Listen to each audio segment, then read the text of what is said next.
Señor, nos alegramos, nos gozamos, celebramos lo que valoramos, amén. La vida en Cristo, damos gracias a Dios por su amor, su misericordia, su grandeza. Gloria al Señor. Y hablando de preciosuras, hablando de gente preciosa, de situaciones preciosas, de personas preciosas, de eso quiero hablar el día de hoy, ¿ok? De algo que es precioso, ¿no? Y quiero mencionar que cuando hablamos de algo precioso, ¿qué es algo precioso realmente? ¿Qué es algo precioso? Y podemos decir que algo es precioso por la apariencia, tiene una apariencia preciosa. La persona o la pintura o la escultura o cualquier cosa es algo precioso. Y podemos decir que por su apariencia es algo precioso. Pero también puede ser algo precioso por su esencia. Su esencia es algo precioso. Está refinado, está bien cortado, está bien pulido, está bien matizado, lo que sea, está bien hecho, está bien afinado, es algo precioso realmente. Y podemos decir también que es algo precioso por su utilidad. Es algo muy útil, ¿verdad? Quizá podríamos decir que hay un líquido que es precioso, ¿verdad? Que es el petróleo. A lo mejor a la apariencia no es tan hermoso, ¿verdad? A lo mejor en cuanto a su esencia de primera instancia, por la apariencia no es precioso, pero sabemos que por la utilidad es muy precioso, es muy de alto valor, muy preciado, algo muy preciado. Y también por la autoría. La autoría quiere decir cuando de repente nosotros vemos, no sé si ustedes hayan visto alguna vez, hay un cuadro que vale mucho dinero, muchísimos miles de dólares, y solamente es como un toro, pero hagan de cuenta que nomás una persona tomó un pincel y con negro nomás hizo como un toro, así rápido, así era todo, pero escribió abajo Picasso. Y ya con eso le dio un valor tremendo, porque lo hizo Picasso, vale mucho dinero. La autoría, quién lo hizo, quién lo hace, eso también implica que hay un cierto valor. Es algo precioso precisamente por la autoría de la persona. Así que cuando hablamos de algo precioso, es algo precioso, de algo que es de grande sabor, de grande valor, perdón. Y una cosa que es importante es saber que esto que es precioso es saber para quién es precioso y por qué es precioso. De repente uno, por ejemplo, los que conocemos algo y hemos vivido algo de bienes raíces, decimos, este terreno tiene un valor especial para el vecino de al lado. Tiene un valor preciado, es mucho más preciado para él ese terreno que uno que esté en otra ciudad y en otro estado. Es algo valor. Entonces, ¿para quién es precioso esto o aquello? Y ahorita voy a decir por qué estoy tocando todo esto. ¿Para quién y por qué es precioso todo esto? Entonces, cuando hablamos de esto y que es algo precioso, tenemos que decir si es precioso económicamente hablando, o es algo precioso con respecto a lo artístico, o en cuanto a es algo muy preciado emocional o sentimentalmente, ¿verdad? Puede ser que decir, bueno, esta carta que yo le escribí a mi esposa hace 40 años, pues es muy precioso, muy preciado para nosotros, pero a lo mejor para otra gente no es tan preciada, es una carta simplemente, es sentimentalmente. Ahora, hay una cosa que es muy importante, es para quién y por qué es precioso. ¿Para quién y por qué es precioso? Y el entendimiento permite que algo precioso tenga su valor. Recuerdo a alguien que me dijo que había trabajado con una persona creo que era Zacatecas, si no me equivoco, y dice que eran unas rancherías, ¿verdad? De tierra, terrenos que pues supuestamente no valían mucho dinero. Llegó una persona, compró una gran porción de terreno ahí y él empezó a hacer una mina porque había mucho mineral. Entonces ahí había algo precioso, pero el desconocimiento, la ignorancia impide que la persona saque valor de lo que es precioso. ¿Ok? Impide. ¿Por qué hablo tanto de esto de ser precioso? La palabra de Dios dice, y aquí entramos en la palabra de Dios, en 1 de Pedro capítulo 2, en el versículo 6 al final y el principio del 7, dice así: el que creyere en él, hablando del Señor Jesús, si vemos el contexto, el que creyere en el Señor Jesús no será avergonzado. El que creyere en el Señor Jesús, el que creyere en él, no será avergonzado. 1 Pedro 2, 6 y 7. Y luego dice el 7, para vosotros, pues, los que creéis, él es precioso. Amén. Para vosotros, los que creéis, él es precioso. Yo recuerdo hace muchos años hice unos eventos en Monterrey de toda la noche de alabanza y de predicación. Y llegó una persona y él pasaba al frente y tenía un canto que yo no lo he escuchado mucho más, pero el canto decía, porque tú has sido precioso para mí. Básicamente decía, porque tú has sido precioso para mí, precioso para mí, precioso para mí, porque tú has sido precioso para mí, te alabo, bendito Señor. Y luego decía, ¿y qué es lo que diría aquel hombre que había estado ciego y el Señor lo sanó? Y entonces él decía, pues diría, porque tú has sido, y cantaba la parte. ¿Y qué diría aquella mujer cuando le iban a apedrear y el Señor la perdonó? Y cantaba otra vez, tú has sido precioso para mí, te alabo, bendito Jesús. Amén. Te alabo, bendito Señor. ¿Y cuántos de nosotros podríamos cantar lo mismo y decir, Señor, tú has sido precioso para mí? Tú has sido precioso para mí, te alabo, bendito Señor. Cuando nosotros hablamos de algo, de alguien precioso, decíamos apariencia o valor y todo esto. Cuando hablamos del Señor Jesús como alguien precioso, tenemos que entender que Él es precioso intrínsecamente. Quiere decir, Él es precioso porque es precioso. O sea, no necesita que alguien venga a decir que Él es precioso. No necesita que el mercado lo valore como precioso. Él es precioso. Amén. Él es Dios, Él es el Señor todopoderoso, todo lo sabe, todo lo puede. Él es el Señor, Él es precioso en sí mismo, independientemente que yo crea en Él o no crea en Él, independientemente que tú y yo le amemos o no le amemos, Él sigue siendo precioso, porque Él intrínsecamente es precioso. Pero también Él es precioso comparativamente. Quiere decir que comparado con cualquier situación, experiencia, tesoro que haya sobre la faz de la tierra o en el universo, Él es comparativamente precioso. Está muy por encima porque es aparte superlativamente precioso. Quiere decir, no es que sea un poco más valioso que todo lo demás, sino que es superlativamente, está muy por encima. Él es precioso para nosotros. Otra cosa que es importante entender es que el Señor es adecuadamente precioso. Quiere decir que Él es precioso para cada uno de nosotros, independientemente de la situación que estemos viviendo. Él es precioso para cada uno de nosotros, independientemente si somos un adolescente, un joven, un adulto, un anciano. Él sigue siendo precioso, amén. Él es adecuadamente precioso porque no importa si nosotros somos pobres o somos ricos, somos ignorantes o somos muy entendidos, no importa, Él sigue siendo precioso. Amén. Él es adecuadamente precioso para mi vida, para mi situación, y Él es adecuadamente precioso para tu vida y para tu situación. Él es precioso, dice la palabra del Señor. El Señor Jesús es precioso.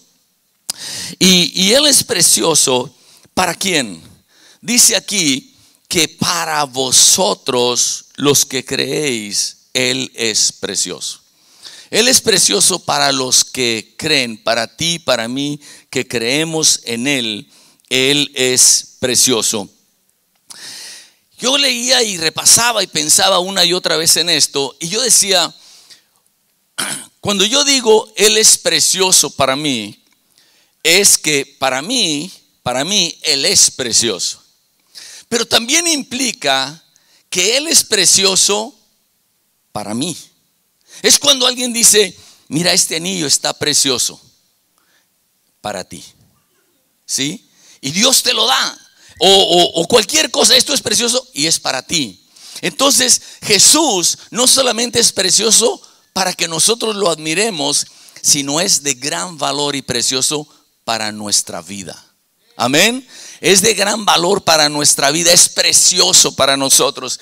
Y yo encuentro que es parte de la base de lo que nosotros vemos en la palabra de Dios, que Él es precioso. Quiere decir, como cuando decíamos, digamos, del mineral o del petróleo, algo que es muy valioso porque no es solamente la apariencia, sino es la esencia, es el fruto, es lo que nos da, es el beneficio que nos produce.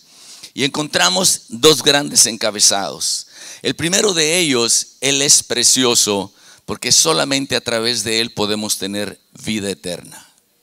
De tal manera Dios nos ama a ti y a mí, que entregó a Jesús, su único Hijo, para que si tú y yo creemos en Él, no nos perdamos, sino tengamos vida eterna. Entonces Él es precioso porque no importa si morimos hoy, mañana o en 50 años, tenemos la seguridad de la vida eterna. Tenemos la seguridad de la vida eterna. De cierto os digo, el que cree en mí, dijo el Señor, tiene vida eterna. Y enfocamos y decimos que no dice tendrá vida eterna después de que se muera, sino empezamos a vivir la vida eterna en el momento en que nosotros lo recibimos como señores. ¿Cuántos tenemos vida eterna? Por Jesús, amén. Dale un aplauso al Señor, dile: Señor, gracias, gracias. Tú eres verdaderamente precioso para nosotros. Y esto es maravilloso. Esto ya tiene un tremendo valor. Pero no solamente Jesús es adecuado para cada uno de nosotros para darnos vida eterna, sino que el Señor, aparte de darnos vida eterna, quiere que tengamos vida abundante. Amén. No quiere que vivamos una vida en escasez, sino una vida en abundancia.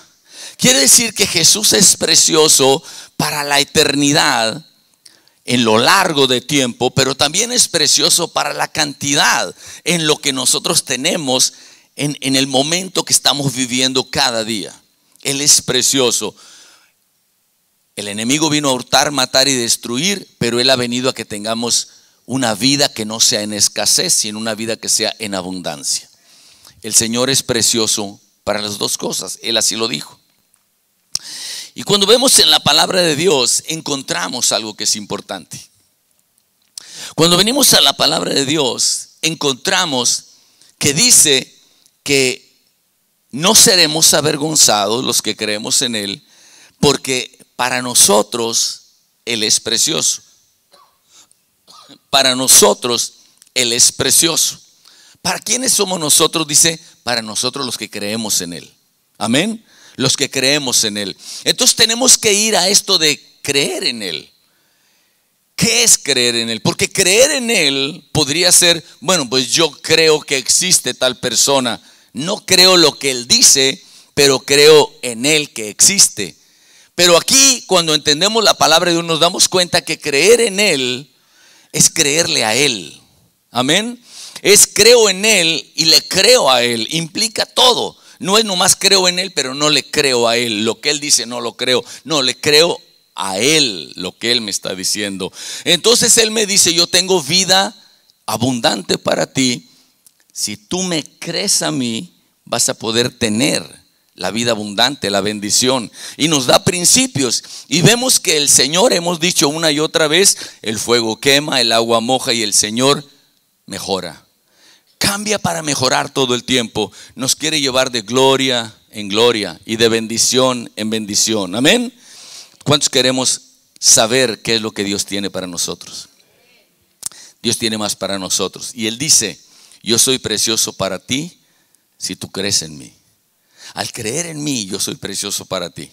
Y entonces tenemos que ir un poquito más y enfocar y enfatizar y profundizar en qué es ser alguien que cree en Jesús. ¿Qué es esto de creer en el Señor?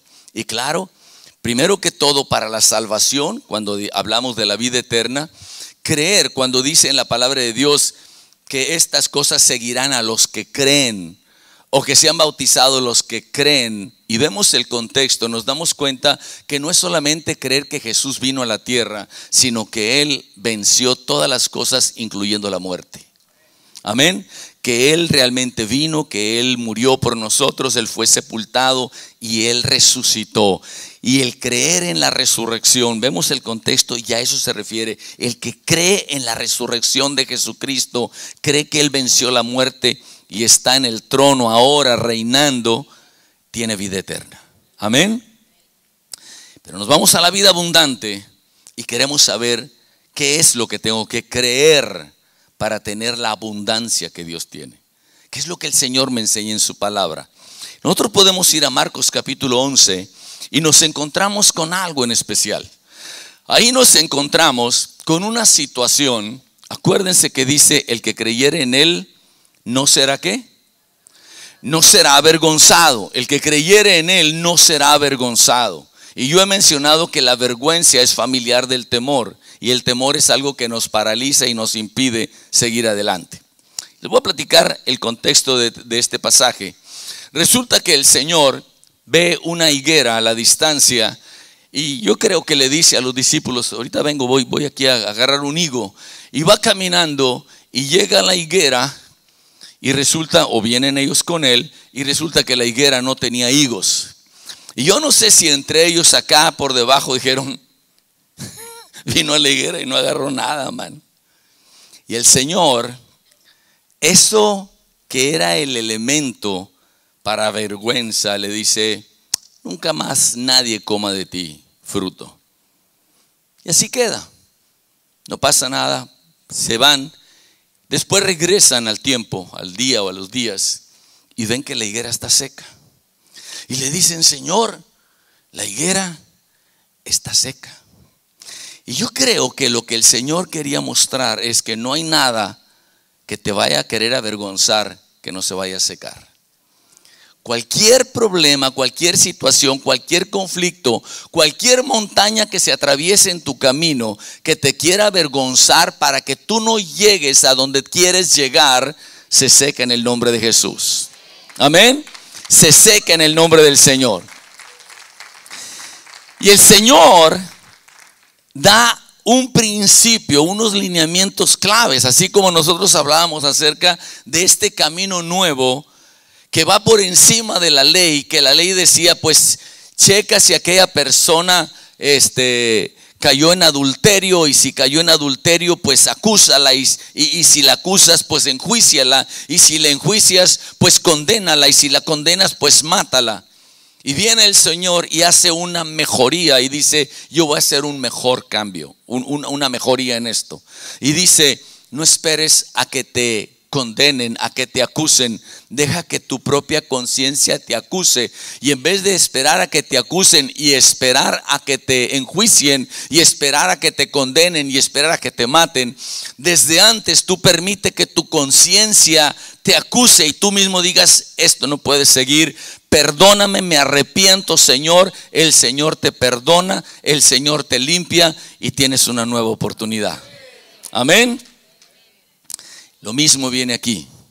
El Señor dice: yo no quiero que nada te avergüence.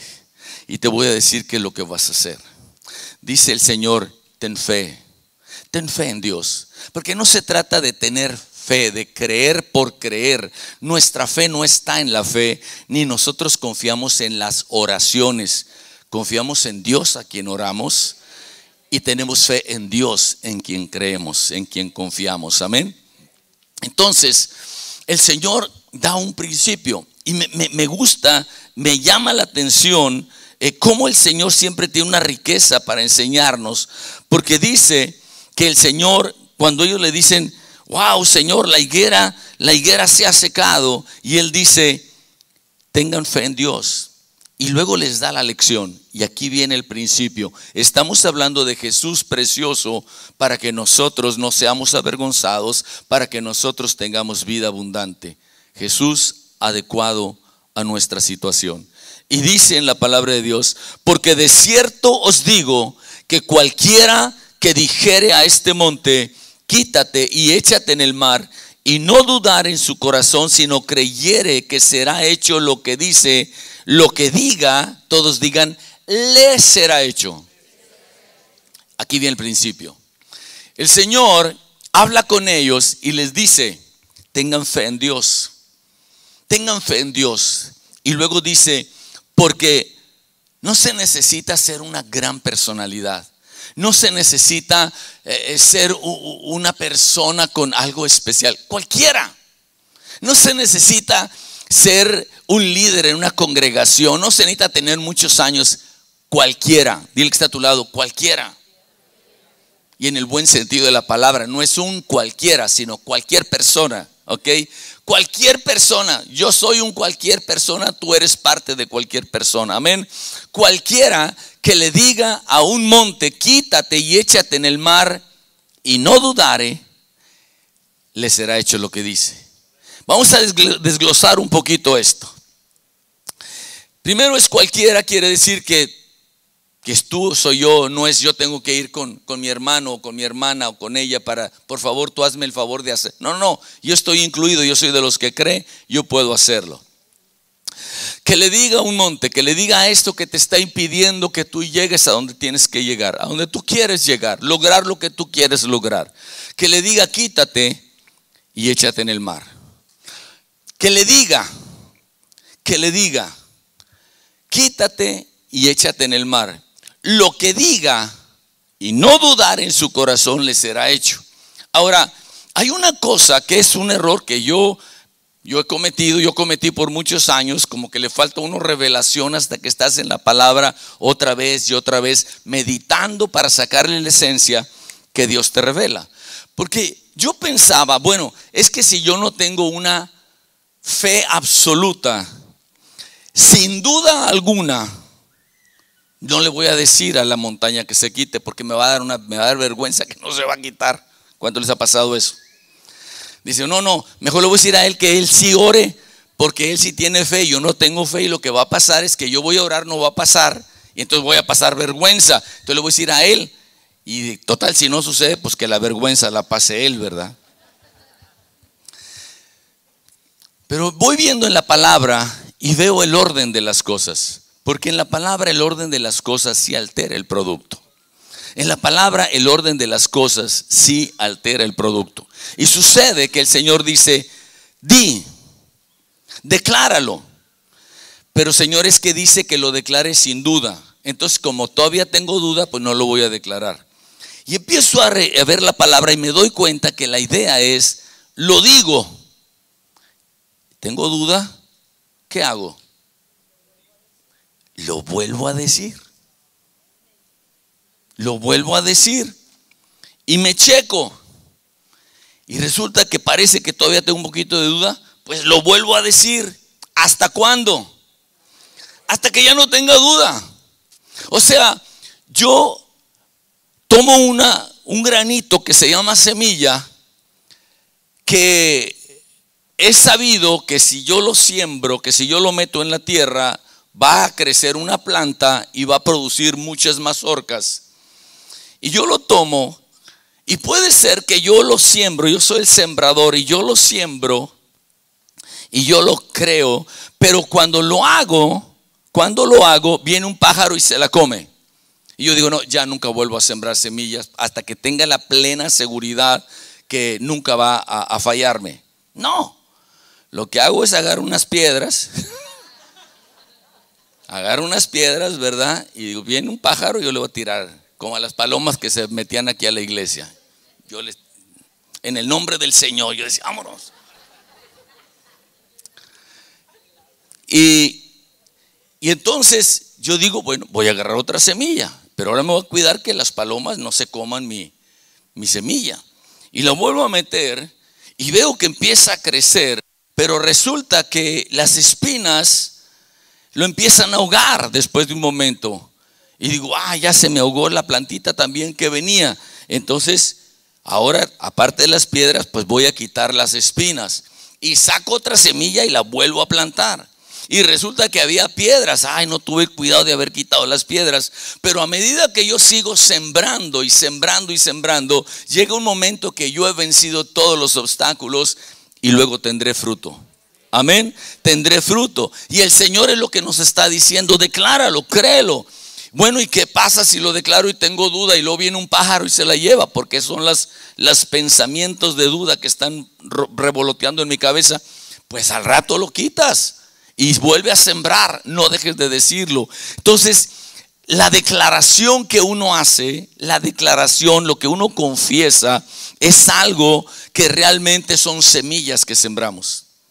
Cuando le preguntan al Señor, dice: el sembrador soy yo, eres tú. Es el que lanza la palabra, el que dice la palabra. Y el Señor nos está diciendo, y uno tiene que creer que Dios no permitirá que seamos avergonzados. Amén.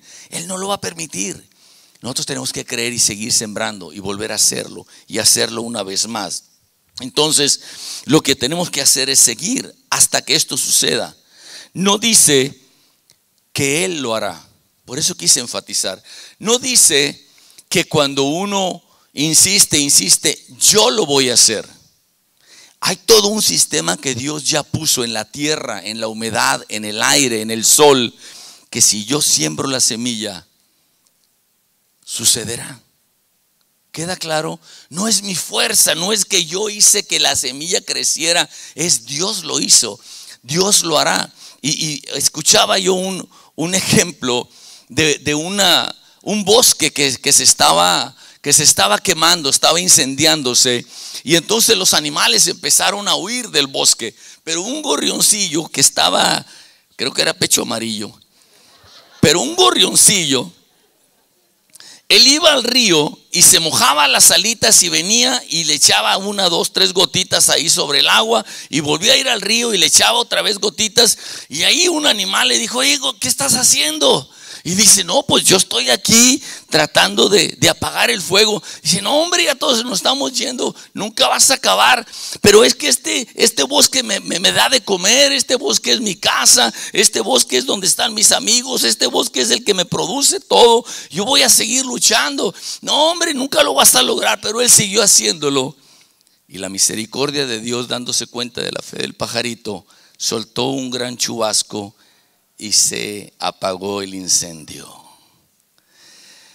Y es lo que Dios hace. Cuando tú y yo vamos al río y agarramos y nos mojamos y seguimos creyendo, seguimos haciendo, le será hecho. Te será hecho, dice el Señor. Te será hecho. Yo voy a estar respaldándote, yo voy a estar detrás de ti. Por eso la fe es algo que se ve y la fe es algo que se siente. Por eso dice que el Señor Jesús, viendo la fe de ellos, viendo, la fe se ve y la fe se siente. Se siente, es algo interno que te da gozo, te da alegría, te da ánimo, te fortalece. La fe es una certeza de lo que se espera. Es una seguridad, Llegas a ese punto y dices: estoy seguro que algo va a pasar. Estás aquí, Señor, para hacer milagros. Y nos damos cuenta que la fe, este creer, es lo que nos hace avanzar e impulsar, y creer que podemos mover una montaña, creer que podemos moverla. La fe nos hace creer que podemos mover este problema tan grande que se atravesó en nuestro camino para llegar a donde Dios quiere que lleguemos. Pero la fe nos hace creer eso porque sabe que no es en nuestro propio poder. O sea, yo no tengo fe en mí mismo. No es positivismo, no es una palabra motivacional. Es fe en Dios. Es fe en el respaldo de Dios. Y tener fe en el respaldo de Dios, o sea, creo en mí porque yo sé quién me respalda. No es que crea en mí porque estoy idolatrándome a mí mismo, pero sé quién me respalda, sé quién me está diciendo: siembra la semilla. Yo sé quién me está diciendo: agarra las piedras, o corta la hierba, o quita la piedra. Dios está detrás de mí, asesorándome todo el tiempo. Entonces, ese respaldo es lo que produce los resultados. La fe en Dios produce resultados. La fe en Dios es lo que hace que tú luches de alguna manera para vencer cualquier obstáculo, cualquier conflicto, que tú sigas adelante, y aún que retes, que desafíes los límites. Lo que parece que era inalcanzable, a esa edad ya no se puede. Con esas fuerzas no se puede. En ese país no se puede. Con esa gente no se puede. Pero la fe es lo que te hace que uno desafíe los límites. La fe es lo que hace que uno desafíe la lógica. Son personas de fe. Vemos que es fe en Dios lo que permite que un pequeño ejército haga correr a un gran ejército. Es creer en Dios. El Señor dice: créelo, dilo, decláralo. Muéstrame que crees. Yo lo voy a respaldar. Yo soy el que voy a soltar el chubasco. Soy yo. Es el Señor el que nos va guiando. Es lo que hace, la fe es lo que nos hace entrar en acción. Podemos tener todos los elementos para triunfar, pero no tenemos fe, no entramos en acción. No entramos en acción, nunca lograremos el éxito. La fe en Dios. El Señor dice: el que en mí cree no será avergonzado. No será avergonzado. Creer en el Señor es para no ser avergonzados. Y cuando el Señor dice: háblalo, decláralo, dilo. Diga el débil: fuerte soy. Si la mentalidad ha sido es que no se puede, pues ahora cambiar y decir: sí se puede. ¿Por qué se puede? Porque Dios me respalda. Es lo que Dios desea. Llevarnos siempre de gloria en gloria, de bendición en bendición. Llevarnos siempre a algo superior, porque ese es nuestro Padre Celestial. Los que creemos en Él no seremos avergonzados. Para nosotros los que creemos en Jesús, Él es precioso. Él es precioso. Amén, hermanos. Gloria al Señor. Él es precioso para nosotros. Yo escribí algo que yo creo que debemos de decir poniendo una mano en nuestro corazón y la otra en nuestra mente, en nuestra cabeza, en nuestra sien. Y declarar y creer en el nombre de Jesús. Y decir: yo creo en Jesús. Yo le creo a Jesús. Jesús es precioso para mí. Él es precioso intrínsecamente. Jesús es precioso comparativamente. Él es precioso superlativamente. Jesús es precioso adecuadamente para mí. Porque yo creo en Él. Él me da vida eterna y vida abundante. Yo creo en Él. No seré avergonzado. Diré y no dudaré. Diré y si dudo, volveré a decir, hasta decir sin dudar. Lo que diga, me será hecho. Dios me respalda. No hay nada imposible para Dios. Creer en Jesús me impulsa. Creer en Jesús me hace entrar en acción. Creer en Jesús me hace desafiar los límites. Me hace declarar que soy fuerte, que es posible. Creer en Jesús me hace juntar recursos, organizarlos, enfocarlos, alinearlos y dirigirlos. Jesús es precioso para mí, que creo en Él. Señor, te adoramos y te bendecimos y te exaltamos. Creemos en ti. Tú eres, has sido y serás precioso para nosotros. A ti, solamente a ti damos toda la gloria y toda la honra, ahora y eternamente. Amén, amén y amén. Aleluya.